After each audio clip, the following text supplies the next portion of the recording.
Asubuhi ya matumaini. Jua la Dar es Salaam lilichomoza kwa tabasamu, likipenya kwenye mapazia ya chumba cha Daniel. Leo haikuwa siku ya kawaida. Ilikuwa siku ambayo Daniel aliisubiri kwa miaka mitatu. Siku ya kumfanya Johari kwa mke wake wa halali mbele ya Mungu na wanadamu. Daniel alisimama mbele ya kioo chake, akirekebisha tai yake nyekundu aliyoivalia na suti nyeusi ya gharama kubwa sana aliyoiagiza kutoka Uturuki. Alitabasamu peke yake. Moyoni mwake alijiona mwanaume mwenye bahati kuliko wanaume wote duniani. Johari hakuwa tu mwanamke mrembo, alikuwa ni kila kitu kwake.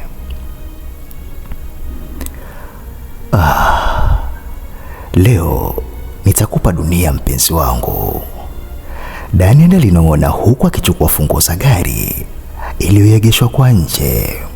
Haikuwa gari yake ya kawaida, ilikuwa ni Range Rover mpya kabisa, rangi nyeupe, ikiwa imepambwa utepe mwekundu kwa jua yake iliyopendezesha gari.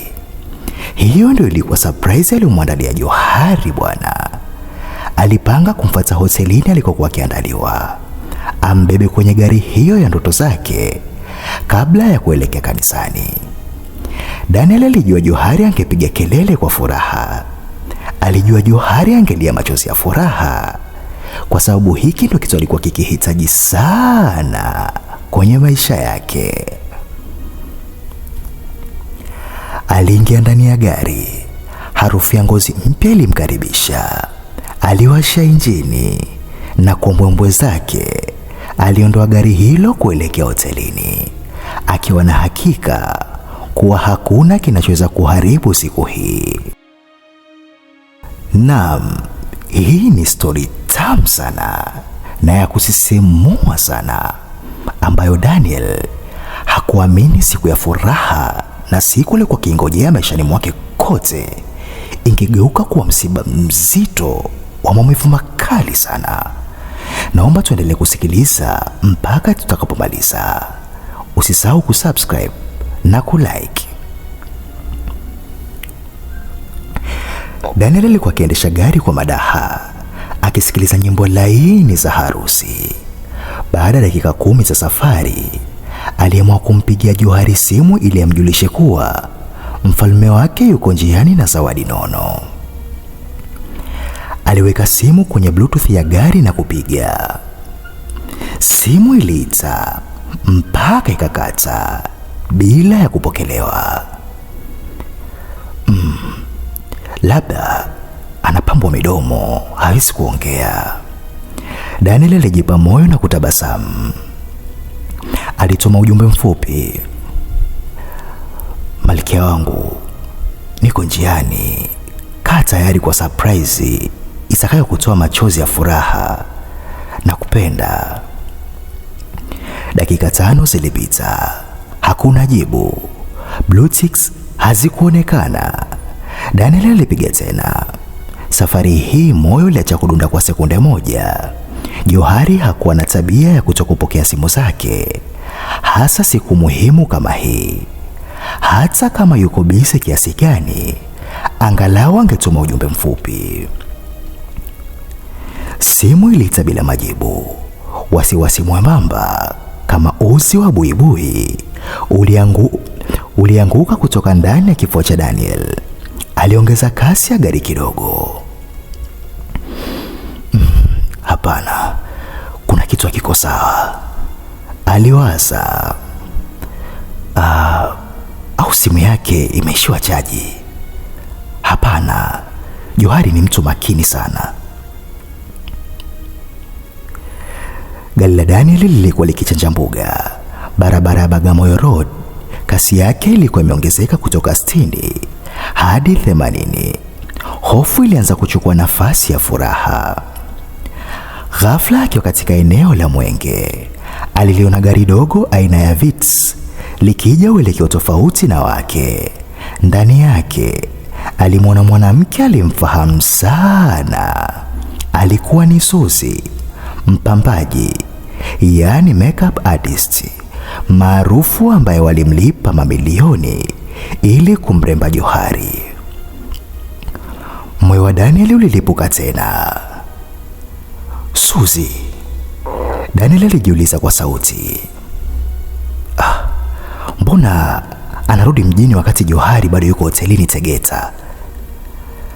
Alitaka kupunguza mwendo na kugeuza gari ili amfuate, lakini gari la Suzi lilikuwa kwenye mwendo kasi na barabara ilikuwa na kizuizi katikati. Hakuweza kugeuza. Maswali yalianza kumiminika kichwani mwake kama mvua ya mawe. Kama mpambaji anaondoka, ina maana Johari kashamaliza kupambwa. Kama kamaliza, mbona hapokei simu? Na kama kamaliza, mbona ni mapema sana, saa 2 asubuhi wakati harusi ni saa 8? Jasho jembamba lilianza kumtoka kwa pani, licha ya kiyoyozi cha gari kuwa full.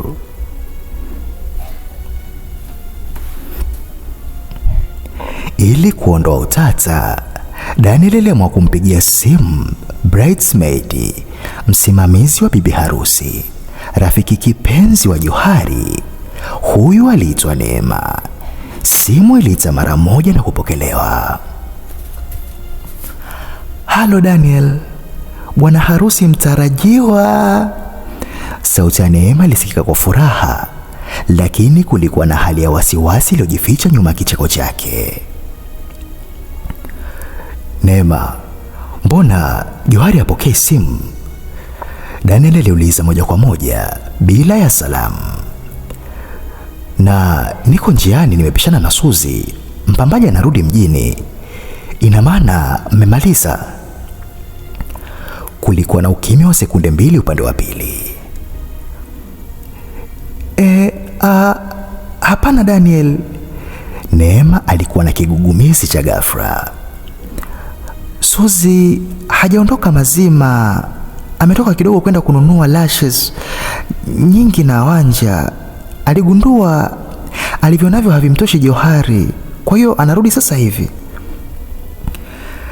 Daniel alikata simu taratibu. Uongo huo ulikuwa uongo mweupe. Suzi alikuwa na begi lake la vifaa kwenye gari na alikuwa anaendesha kwa kasi ya mtu aliyemaliza kazi na kuondoka. Na kama ameenda kununua vifaa, mbona anaelekea mjini badala ya maduka karibu? Kichwa cha Daniel kilianza kuuma. Mapigo ya moyo yalikwenda mbio. Kuna kitu kilikuwa kinafichwa. Surprise ya gari ilianza kuonekana kama mzigo. Alihisi kichefuchefu. Johari yuko wapi? Kwa nini wanasema uongo? Daniel alikanyaga mafuta zaidi. Range Rover iliunguruma kwa hasira. Alitaka kufika hotelini haraka iwezekanavyo ili ajione mwenyewe. Lakini kama ilivyo ada ya jiji, barabara haikuwa rafiki. Mbele yake taa nyekundu za breki za magari zilionekana zikiwa zimesimama tuli. Foleni ndefu isiyosogea hata inchi moja.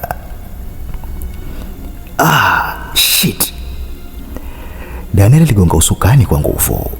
Aliangalia saa yake. Muda ulikuwa unakwenda.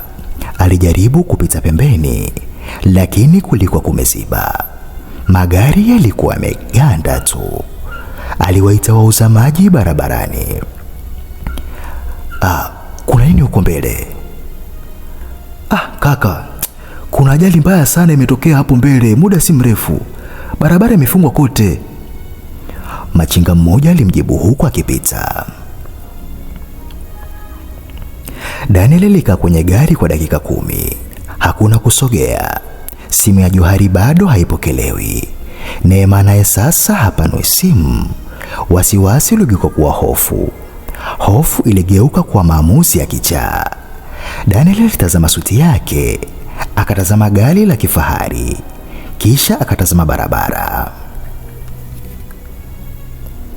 Alifungua mlango wa gari akashuka na kufunga milango kwa remote. Aliliacha gari la mamilioni katikati ya foleni, akaanza kukimbia. Watu walimshangaa. Mwanaume mwenye suti ya harusi Anakimbia barabarani huku jasho likimtoka, lakini Daniel hakujali. Akili yake ilikuwa imetawaliwa na kitu kimoja tu, kujua ukweli ulioko hotelini. Je, ni ukweli gani huo? Johari amepatwa na nini? Nini kimetokea? Na kwa nini wanamficha? Daniel alikimbia kama mtu aliyepatwa na wazimu. Suti yake ya bei mbaya ilianza kuloa jasho mgongoni na kifuani, lakini hakujali. Viatu vyake vya leather viligonga lami kwa kishindo, huku akipita katikati ya magari yaliyosimama na bodaboda zilizokuwa zikichagisa furugu za barabarani. "Oya bwana harusi, unawahi ukumbini nini?"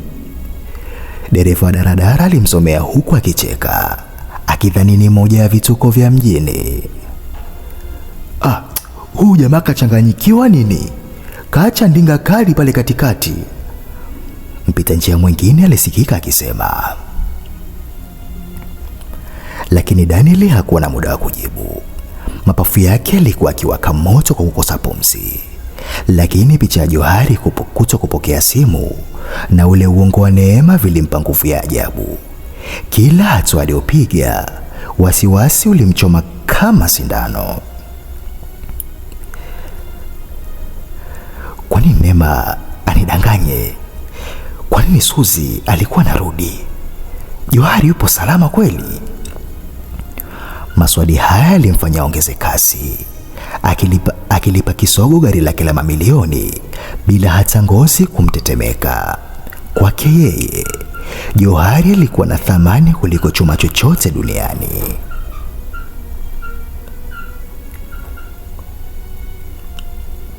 Baada ya dakika 15 za kukimbia bila kupumzika, Daniel aliona hoteli ya Seacliff kwa mbali. Hapo ndipo alipomlipia Johari chumba cha hadhi ya juu ili apumzike na kuandaliwa kwa utulivu. Alifika lango la juu akiwa na hema juu. Shati lake jeupe lilikuwa limetoka nje upande mmoja na tai ikiwa imelegea. Walinzi wa getini walitaka kumzuia wakidhani ni mlevi au mtu mwenye nia mbaya, lakini mmoja wao alimtambua. Bosi Daniel, mbona hivi? Kuna tatizo?" Mlinzi mmoja aliuliza kwa mshtuko. Nahitaji kuingia ndani." Daniel alijibu huku akikatika pumzi, huku akiwapungia mkono na kuingia ndani bila kusubiri ukaguzi. Hakutaka kupoteza hata sekunde moja.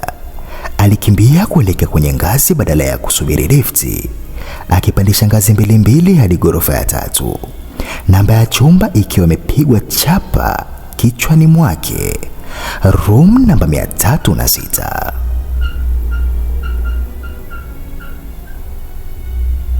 Alifika mbele ya mlango wa chumba namba 306. Moyo wake ulikuwa kidunda kwa kasi, kama alihisi utasikika nje. Alisimama kwa sekunde moja kuvuta pumzi, akijaribu kuweka sura ya tabasamu endapo Johari angefungua mlango. Akagonga mara ya kwanza, kimya. Akagonga mara ya pili, kimya. Akagonga tena. "Johari, mpenzi, ni mimi Daniel," aliita kwa sauti ya upole iliyojaa hofu, lakini hakukuwa na jibu. Aligonga tena, safari hii kwa nguvu zaidi. "Johari, fungua mlango. Neema, najua mpo humu." Bado kimya kilitawala.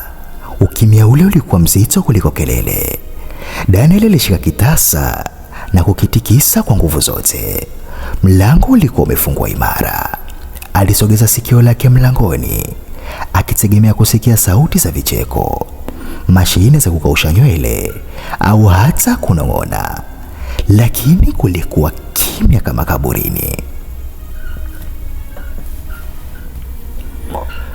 Hofu ilianza kumpanda. Je, wamezimia? Je, kuna mtu amewateka? au Johari amepata tatizo la ghafla la kiafya. Akiwa bado ameshikilia kitasa cha mlango kwa kukata tamaa, simu yake ilianza kuita mfukoni mwake. Mlio wa simu hiyo ilisikika kama kengele ya hatari katika korogo ile tupu. Alitoa kwa haraka akidhani ni Johari. Jina lilosomeka kwenye kioo lilimfanya tumbo la Daniel kukata. Alikuwa ni mama yake. Alipokea kwa kutetemeka. "Daniel mwanangu, mbona hufiki kanisani?" Sauti mama yake ilisikika kwa ukali kidogo na wasiwasi. "Wageni wameanza kulalamika. Mchungaji yupo madhabahuni tayari. Bibi harusi naye haonekani. Na wewe simu yako ilikuwa haipatikani. Kuna nini?"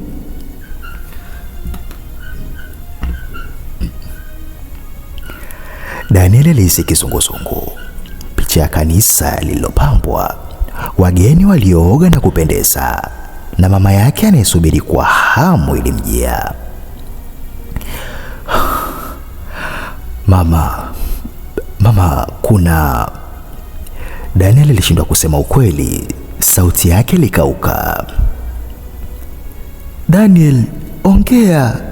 Mbona unavuta pumzi kama mtu aliyekimbizwa? Uko wapi?" Niko nakuja mama. Kuna dharura ndogo." Daniel alidanganya na kukata simu. Hakutaka kusikia maswali zaidi. Machozi yalianza kumlenga. Alijua hawezi kwenda kanisani bila Johari. Iwe isiwe, lazima ampate Johari. Lakini anampataje? Mbona kama hapo anapogonga hodi hayupo wa kumfungulia? Baada ya kukata simu, Daniel alikata shauri. Hawezi kusubiri hapa mlangoni. Alishuka mbio hadi reception. Alimkuta dada mmoja wa mapokezi akiwa amevaa sare nadhifu, akizungumza na simu.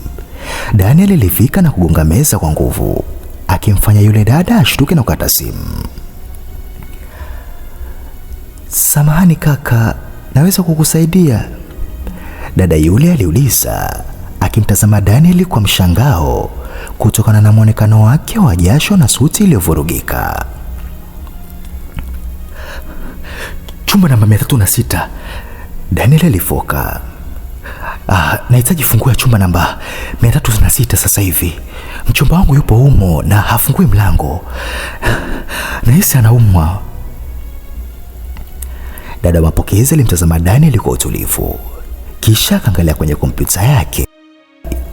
Vidole vyake vilichezea keyboard kwa sekunde chache ambazo kwa Daniel zilionekana kama miaka. 306. Dada yule alijisemea, kisha akakunja uso. Alimtazama Daniel tena. Kaka, samahani. Chumba namba 306 kipo wazi sasa hivi. Wageni waliokuwemo wameshaondoka." Dada yule alijibu kwa sauti ya kitaalamu. "Wameondoka?" Daniel aliuliza, sauti yake kipotea. "Unamaanisha nini wameondoka? Johari alitakiwa kuandaliwa hapa hadi saa 7. Sijui kuhusu hilo kaka." Dada alijibu huku akitazama kompyuta. "Ila taarifa zinaonyesha walichukua chumba cha masaa 24 na muda wao uliisha nusu saa iliyopita. Walirudisha funguo na kuondoka." Kauli hiyo ilimpiga Daniel kama rungu la chuma kichwani mwake. Masaa 24? Hapana, Daniel alipinga, sauti ikimtetemeka. "Mimi ndiye nililipa chumba hiki jana jioni kwa ajili ya usiku mmoja tu wa maandalizi. Haiwezi kuwa masaa 24. Na Johari hawezi kuondoka bila kuniambia." Dada wa mapokezi alimtazama kwa huruma lakini kwa msimamo. Kaka, kwenye mfumo inaonyesha wageni hawa waliingia tangu jana asubuhi na walilipia full board ya masaa 24. Muda umeisha, wameondoka. Dunia ya Daniel ilianza kuzunguka.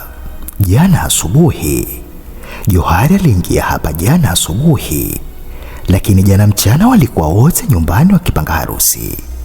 Hapa ndipo Daniel alipojua kuwa kuna fumbo zito analopaswa kulitegua, la sivyo atapoteza akili. Daniel alihisi kama amepigwa na radi. Maneno ya yule dada wa mapokezi yalijirudia kichwani mwake kama kengele mbovu. Waliingia tangu jana asubuhi. Unakosea dada, Daniel alisema kwa sauti ya kukauka, akijaribu kuweka simu yake juu ya meza ya mapokezi ili kuonyesha ushahidi. Jana mchana saa 8 kamili nilikuwa na mchumba wangu nyumbani kwangu Sinza. Tulikula chakula cha mchana pamoja. Haiwezekani awe aliingia hapa asubuhi. Hii haiwezekani. Dada wa mapokezi ambaye alianza kuonekana kuchoshwa na ubishi wa Daniel aligeuza kioo cha kompyuta ili Daniel ajione. Kaka, tazama hapa. Check in time ni saa 4:30 asubuhi, tarehe ya jana. Jina la mteja ni Johari Mwalimu. Check out time ni leo saa 1:30 asubuhi. Mfumo wetu haudanganyi. Daniel alikodoa macho kutazama zile tarakimu. Jina lilikuwa sahihi, muda ulikuwa sahihi, lakini akili yake iligoma kukubali. Ikiwa Johari aliingia hapa saa 4 asubuhi, ina maana wakati anaenda kwa Daniel saa ile na kula naye chakula cha mchana, tayari alikuwa ameshachukua chumba hiki. Je, akitoka hotelini kwenda kumwaga Daniel na kisha kurudi hapa, na kama alirudi kufanya nini kwa masaa 24? Haya ni maswali ambayo Daniel alikuwa akijiuliza bila kuwa na majibu sahihi. Jasho la baridi lilianza kumtililika Daniel mgongoni mwake. Suti yake ilikuwa ya hadhi, sasa ilionekana kama mzigo mzito. Alimeza mate ambayo yalihisi kama vipande vya chupa kooni mwake. Alimtazama yule dada wa mapokezi, macho yake yakiwa mekundu kwa mchanganyiko wa hasira, hofu na uchovu. Dada, Daniel alianza kwa sauti ya chini yenye mamlaka lakini iliyovunjika. Nataka kujua kitu kimoja tu. Huyo Johari alikuwa peke yake? Dada wa mapokezi alirudi nyuma kidogo. Alishika faili lililokuwa mezani. Sheria za hoteli hiyo na hoteli nyingi za hadhi ziliwakataza kutoa taarifa za faragha za wateja. Samahani kaka, siwezi kutoa taarifa hizo.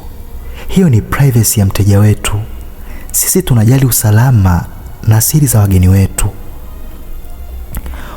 Usalama? Daniel alifoka, sauti yake ikipanda ghafla na kuwafanya watu waliokuwa wakipita kugeuka. Mtu niliyemlipia mahari mamilioni, mtu ambaye leo hii muda huu natakiwa kuwa naye madhabahuni hayupo, unaniambia kuhusu private? Nataka kujua alikuwa na nani humu ndani. Mhudumu wa mapokezi alionekana kutishika na alikuwa karibu kuita walinzi. Daniel aliona hali hiyo. Alijua nguvu haitamsaidia hapa. Alihitaji mbinu nyingine. Alihitaji ukweli zaidi, hata kama ukweli huo utamuuma. Daniel aliingiza mkono kwenye mfuko wa ndani wa koti lake la suti. Alitoa bahasha ndogo iliyokuwa na pesa taslim, dola kadhaa ambazo alikuwa amezibeba kwa ajili ya dharura za harusi. Bila kuongea neno, aliweka ile bahasha juu ya meza ya mapokezi na kuisogeza taratibu kuelekea kwa yule dada. Dada mapokezi alitazama bahasha ile, kisha akamtazama Daniel. Macho ya Daniel yalikuwa kimbembeleza kwa uchungu. Tafadhali, sihitaji jina. Nahitaji tu kujua idadi na jinsia. Hizo pesa ni zako zote. Naomba uniambie ukweli ili moyo wangu pumzike. Dada yule alimeza mate. Alitazama huku na kule kuhakikisha hakuna meneja aliye karibu. Pesa zile zilikuwa nyingi kuliko mshahara wake wa miezi 3. Alichukua bahasha kwa haraka na kuweka chini ya drawer yake. Mhudumu alimsogelea Daniel karibu zaidi na kuzungumza kwa sauti ya mnong'ono. Kaka, pole sana kwa unachopitia. Alianza kwa sauti ya huruma ambayo ilimfanya Daniel ahisi baridi zaidi. Huruma hiyo ilimaanisha habari mbaya. Chumba hicho kilikuwa na watu 2. Mhudumu alisema, kila neno likichoma kama msumari. Mwanamke mmoja ambaye ndiye huyo Johari na mwanaume mmoja walifika pamoja jana asubuhi, wakaingia pamoja na wametoka pamoja leo asubuhi wakiwa wanakimbizana. Daniel alihisi miguu yake kishiwa nguvu. Alishika ukingo wa meza ile asianguke. Mwanaume? Daniel aliuliza, sauti kitoka kama hewa tu.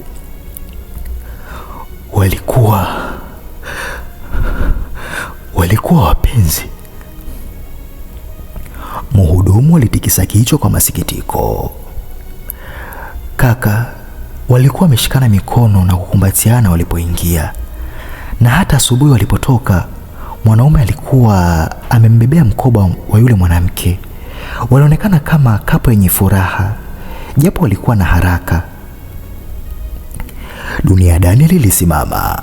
Harusi, kanisa, wageni, wazazi, Johari, vyote vilipotelea kwenye giza nene.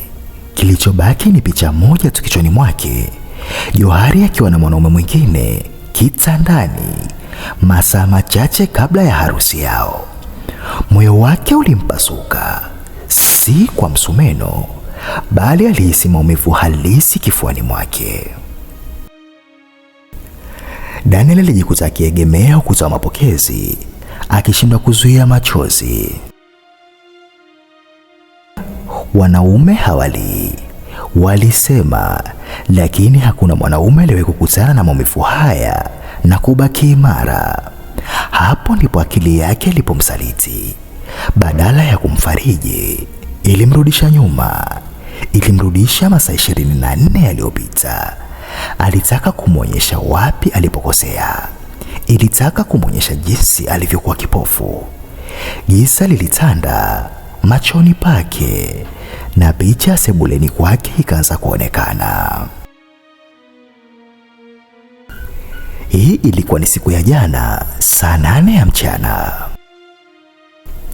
Sebule ya Daniel ilikuwa imepambwa kwa picha zao za pre-wedding. Harufu ya chakula kizuri ilitawala. Johari alikuwa amekaa kwenye sofa akimalizia kula tunda, huku akionekana mrembo kuliko wakati wowote. Babe, Johari litakuwa sauti yake nyororo, ile sauti ambayo Daniel aliamini ni ya malaika. Naam, mke wangu mtarajiwa. Daniel aliitika huku akimletea glasi ya juice. Johari alisimama na kumkumbatia Daniel, kumbato lile lilokuwa na joto. Mpenzi, inabidi niondoke sasa. Unajua tena kesho ni siku kubwa. Naenda kukutana na Neema na wale wasichana wengine ili tukakae sehemu moja tulivu, tufanye fosho, tupumzike ili kesho nitoke kama kigoli. Johari alisema huku akimwangalia Daniel machoni mwake. Daniel alimshika kiunoni na kumvuta karibu. Huko mnakwenda ni wapi? Mbona mapema hivi? Mimi nilijua kwamba mtalala hapa leo. Acha wivu Daniel. Johari alicheka, kicheko ambacho sasa Daniel anakikumbuka kwa uchungu. Tunataka tuwe wenyewe wanawake, usijali, na kuahidi kesho utashangaa. Nitakupenda milele. Daniel alimtazama kwa kina na kusema kwa utani, lakini maneno yale yalikuwa na uzito wa kinabii. Sawa Johari, na kuamini, ila kumbuka, moyo wangu wote nimeweka kwako. Ukimsaliti Daniel, basi lolote baya na likukute. Johari alishtuka kidogo, lakini akafunika mshtuko ule kwa busu zito mdomoni mwa Daniel. Kumbe wakati huo tayari alikuwa ametoka hotelini alikokuwa amemwacha mwanaume mwingine, na alikuwa anarudi huko kuendeleza uchafu. Daniel alirudi kwenye hali ya kawaida baada ya kumbukumbu ile iliyomtesa. Alijikuta bado amesimama mapokezi, mikono yake ikitetemeka kwa hasira. Yale maumivu ya moyo sasa yalikuwa yamegeuka kuwa chuki ya kutisha. Alihisi damu ikimchemka mwili mzima.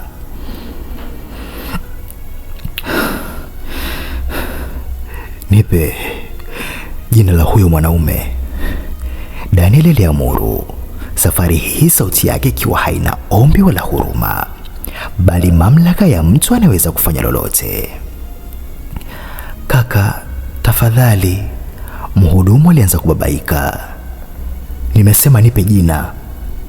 Daniel alipiga meza kiasi kwamba glasi ya maji iliyokuwa karibu ilianguka na kupasuka. Yule dada alihofia maisha yake, na akijua tayari ameshapokea rushwa, aligeuza kioo cha kompyuta tena kwa uoga wa kutisha. Jina lilotumiwa kulipia huduma za ziada za chumba ni Frank Malisa. Daniel alihisi kama amepigwa na shoti tena kali kwenye kichwa chake. Franki alikuwa rafiki yake wa karibu tangu chuo kikuu. Franki ndiye alikuwa msimamizi wake wa harusi, yani best man. Franki ndiye alikuwa naye usiku wa kuamkia leo, wakinywa champagne na kusherehekea hatua hiyo mpya maisha ya Daniel. Franki alimwacha Daniel saa 6 za usiku, akidai anaenda kupumzika ili awahi asubuhi. Kumbe alikuwa anaenda kwenye chumba namba 306, chumba ambacho Daniel mwenyewe alilipia. Akiwa bado hajaamini usaliti wa rafiki yake, simu ya Daniel ilianza kuita tena. Safari hii haikuwa mama yake, ilikuwa ni namba ngeni. Daniel aliipokea kwa hasira. Halo. Halo. Je, unamfahamu miliki wa namba hii? Johari mwalimu. Sauti ya kiume nzito na ya kiofisa ilisikika upande wa pili. Ndio namfahamu. Ni nani wewe? Daniel aliuliza huku moyo ukimwenda mbio. Hapa ni hospitali ya taifa Muhimbili, kitengo cha dharura. Tunaomba ufike hapa haraka iwezekanavyo.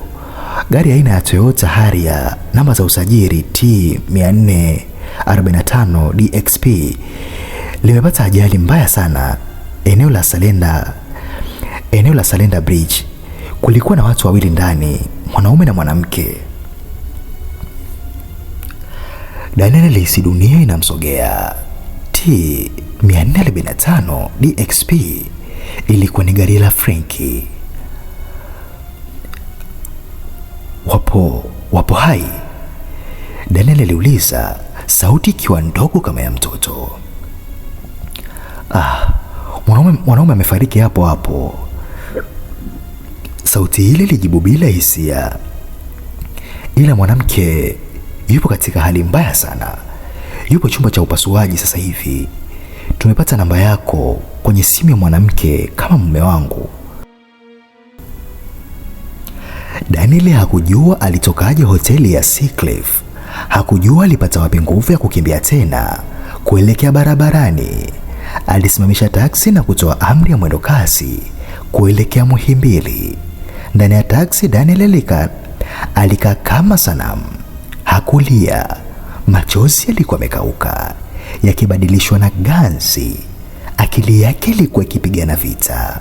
Upande mmoja ulimwambia, Johari anakufa, nenda ukamwokoe.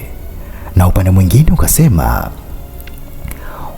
huyo ni msaliti, amepata alichostahili akiwa na mchepuko wake.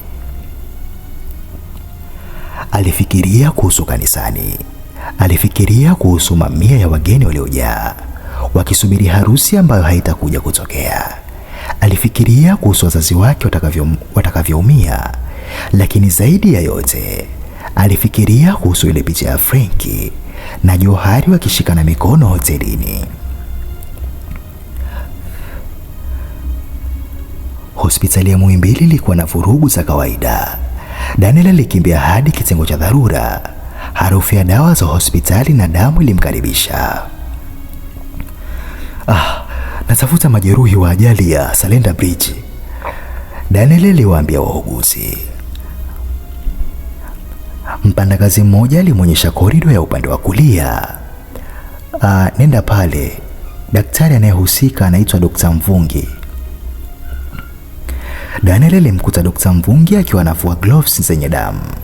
Alionekana mchovu na mwenye huzuni. Wewe ndiye uliyepigiwa simu?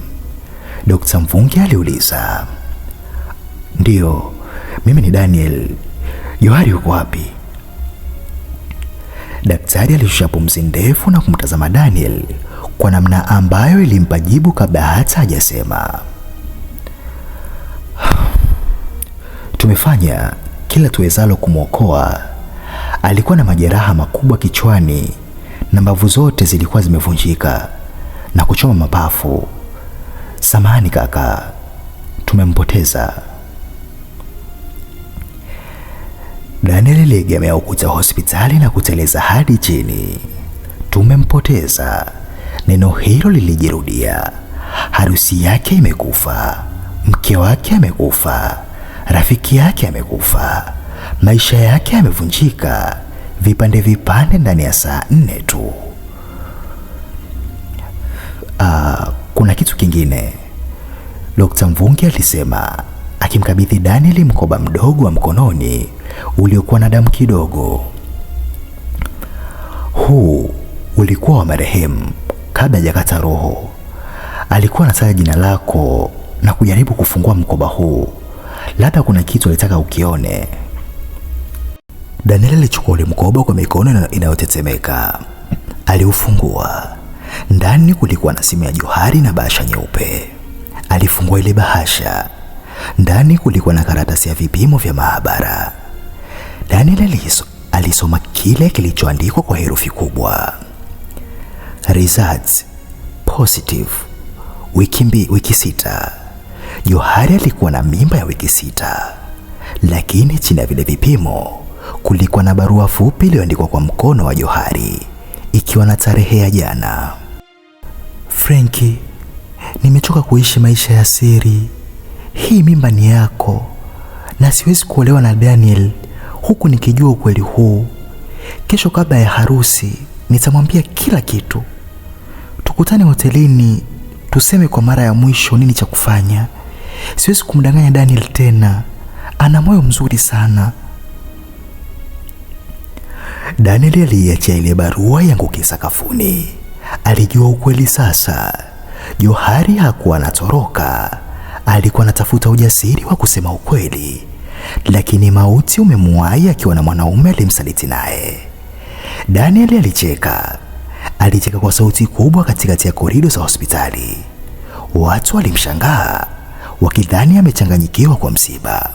Hawakujua kuwa alikuwa akicheka utani mbaya wa maisha. Daniel alisimama mbele ya geti la kanisa saa 9 alasiri. Suti yake ilikuwa imejaa madoa ya damu ya Johari, vumbi la barabarani na jasho lililokauka Hakugeuka nyuma. Alitembea kuelekea mlangoni, huku wageni waliochoka kusubiri wakianza kunong'ona. Muziki wa taratibu wa kinanda uliokuwa ukichezwa ulikata ghafla Daniel alipoingia ndani. Ukimya mzito ulitawala. Mama yake Daniel alisimama kwa mshituko, akitaka kumkimbilia mwanae alionekana kama mtu aliyetoka vitani. Daniel, mwanangu, ulikuwa wapi? Mbona uko hivi? Sauti ya mama yake ilitetemeka. Daniel hakumjibu. Alitembea moja kwa moja hadi mbele ya madhabahu, pale ambapo mchungaji alikuwa amesimama akisubiri kufungisha ndoa. Daniel aligeuka na kuwatazama wageni waalikwa. Mamia ya macho yalikuwa yakimtazama kwa mshangao na hofu. Alichukua kipaza sauti kwa mkono unaotetemeka. Ndugu zangu, marafiki na wazazi, Daniel alianza, sauti yake ikiwa imepasuka. Leo ilitakiwa kuwa siku ya furaha, lakini Mungu ana njia zake za kutufundisha ukweli. Harusi hii haitakuwepo. Johari hatakuja na Frank pia hatakuja. Kulitokea sauti za chini chini za mshangao. Daniel aliendelea. Johari na Frank wamepata ajali mbaya. Frank amefariki na Johari pia ametutoka saa moja iliyopita hospitalini. Kilio kilitanda kanisani kote. Ndugu wa Johari walipiga yowe, lakini Daniel aliendelea kusimama imara, huku akishika ile barua na kipimo cha mimba mkononi mwake. Alikuwa na uwezo wa kuwasulubu mbele ya kila mtu kwa kusema ukweli wa usaliti wao, lakini alitazama picha ya Johari iliyokuwa mlangoni na moyo wake ukasita. Daniel alikumbuka maneno ya Johari kwenye barua. Ana moyo mzuri sana. Alijua kuwa kulipiza kisasi kwa wafu hakungempa amani. Badala ya kusoma ile barua ya usaliti, alikunja na kuiweka mfukoni. Johari alikuwa mwanamke niliyempenda, Daniel alisema huku machozi yakimtiririka. Ingawa maisha yana siri nyingi, nachagua kumkumbuka kwa upendo. Namwombea yeye na Frank wapate pumziko la milele. Naomba mniruhusu niondoke nikazike ndoto zangu kwa amani. Alishuka madhabahuni akipita katikati ya watu waliokuwa wakilia, na kutoka nje ya kanisa alijua kuwa hawezi kuishi tena maisha yale ya zamani. Kila kitu kilikuwa kimebadilika. Wiki mbili baada ya mazishi ya pamoja ya Johari na Franki, Daniel alitembelea hospitali ya Muhimbili kwa mara ya mwisho. Alitaka kuongea na Dr. Mvungi. Kuna kitu kuniambia daktari, Daniel alisema. Daktari alimtazama na kusema, kuna ujumbe Johari aliusema sekunde chache kabla hajapoteza fahamu kabisa. Alikuwa ananong'ona. Daniel, nisamehe, nilichelewa kusema. Alikuwa akilia, si kwa maumivu ya mwili bali ya nafsi. Daniel alifumba macho yake. Alihisi uzito mkubwa ukitoka kifuani mwake. Msamaha ulikuwa ndio dawa pekee ya kidonda chake. Johari alikuwa mwanadamu na wanadamu hukosea. Frank alikuwa rafiki na marafiki husalitiana. Ni sehemu ya dunia hii iliyovunjika. Daniel alisimama kwenye ufuko wa bahari akitazama jua likichomoza. Alichukua ile barua ya usaliti na kile kipimo cha mimba, akawasha kiberiti na kuvichoma moto, akitazama majivu yakipeperushwa na upepo wa bahari. Simu yake iliita.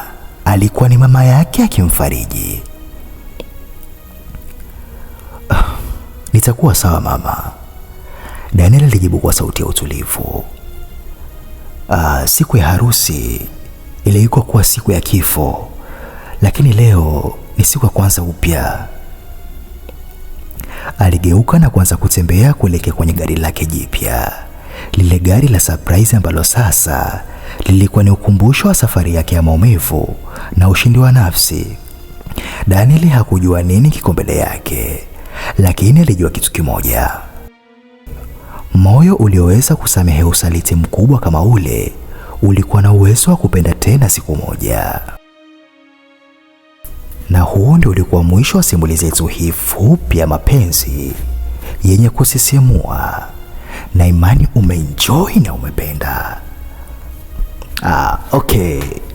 Kama umependa simulizi hii, naomba usiache kulike na kusubscribe, kwa sababu dhumuni letu ni kukuletea simulizi tamu na bora kila siku, na hatuwezi kupata nguvu hiyo bila ya nyinyi.